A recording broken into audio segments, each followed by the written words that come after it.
Obviously, I'm so tired. Bomb.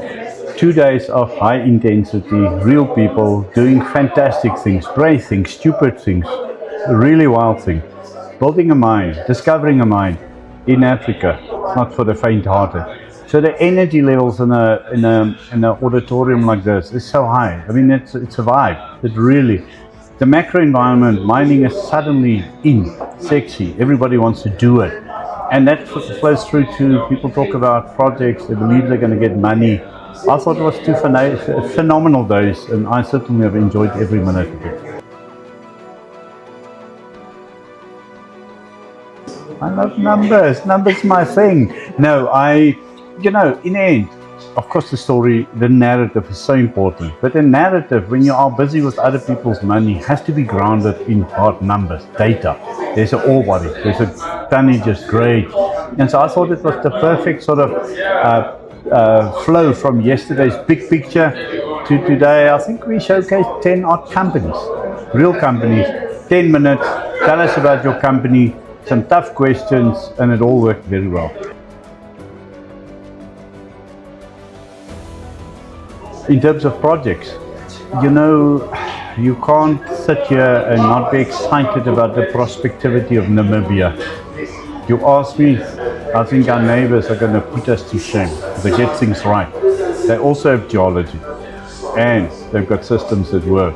So every year I think Namibia is a place to watch, and this year it was a step forward even from last year. So I'm very excited about the opportunities in Namibia. And we're talking about Angola, that I've known nothing about. And suddenly we hear about the prospectivity of Angola.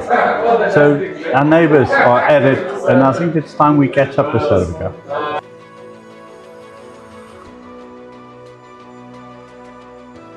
So technology is such an enabling thing for all of us. Now, when we explore technology, it's not only AI. There are smaller pieces. There are things we can all do, and we tested with the experts. What is it that will help juniors? And that was a very rich conversation. If I was a startup now, I think you will start a junior mining company different today than to 30 years ago because of technology. And you know what? Technology is not for free, but it's a great enabler, and then often it actually levels the playing field. So suddenly we can take on the big world with big challenges because we've got technology. That was exciting.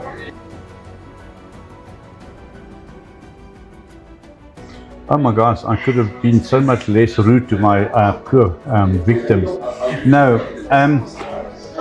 because of how I try to construct the conversation as robust, I don't think people really see how passionate I am about the junior mining space. It is the future of mining. It is the incubator. It is where things happen. It is where even young people can get excited. It's hard to be excited about working for a big mega mining company and things are stale and there are rules and procedures. This is the fun space. And I think one day I should actually take 10 minutes and try and convince people I really love junior mining, and I think it's the future.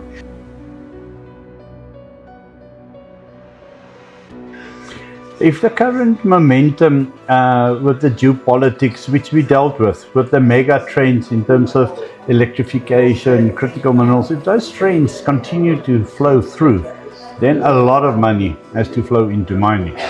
And the only place it can flow in is to where things still need to be discovered and built. So I would be surprised if we're not at the beginning of a golden era for mining. And the juniors, the ones who survived, the ones who were bold enough to be there, I think are potentially going to catch a wave that may take them places.